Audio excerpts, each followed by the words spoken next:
अपने जीवन में तुम एक बात याद रख लेना, अगर तुमने सोचा है कि तुम कॉम्पिटिटिव एग्जाम पास करोगे, कि कॉम्पिटिटिव एग्जाम तुमको पास करना है, तो तुमको उस हौसले से डिगना नहीं। डिगने का मतलब है कुछ भी स्थिति आ जाए। अभी एक बच्चा मिला मुझे, इसका बच्चे क्या नाम था भानु, हाँ शिवम शर्मा, एक बच्चा मिला हमारे यहाँ पड़ोसी गांव का। अभी सुनो, उसने बताया एसएससी जीडी में उसका बच्चे का स्कोर लगभग 140 के आसपास है। तो उस बच्चे का ये कहना है कि जी जिस दिन मेरा जीडी का पेपर है, उस जीडी पेपर से 2 दिन पहले माताजी का देहांत हो गया। आप समझ सकते हो स्थिति। बोला जी पिछला जीडी भी देना था, तो पिछले जीडी में भी मम्मी हॉस्पिटल में थी, तो मम्मी ने इस बार ये मुझसे बोला था कि तुमको तुम्हारी नौकरी पहले भी लग जाती और इस बार तुमको नौकरी लगना है। कह रहा कि भैया मम्मी एक्सपायर हुई है 2 दिन पहले, मैं पेपर देने गया हूँ। और कह रहा कि ये स्थिति है, मम्मी हमारी एक्सपायर हो गई। और कह रहे कि जो हमारे परिवार के लोग थे ना, जो हमारे चाचा जी थे जिनके बेटे की भी सरकारी नौकरी, जिनके लिए हमारी माताजी ने सब कुछ किया, आज खाना तक नहीं दे रहे हैं और खाना हमको खुद बनाना पड़ता है।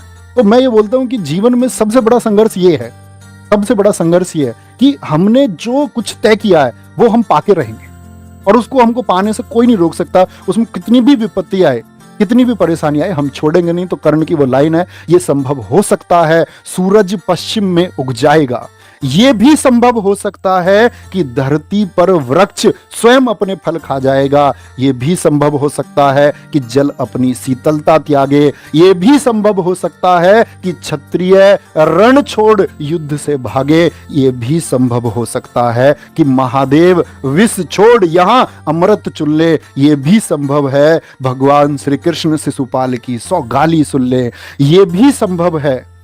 तो क्या कहते हैं फिर, कहते हैं मैं परशुराम का शिष्य कर्ण, मैं परशुराम का शिष्य कर्ण, गंगा भी मुझे बहा नहीं सकती, तीनों लोक और 10 दिशाएं मुझको हिला नहीं सकती।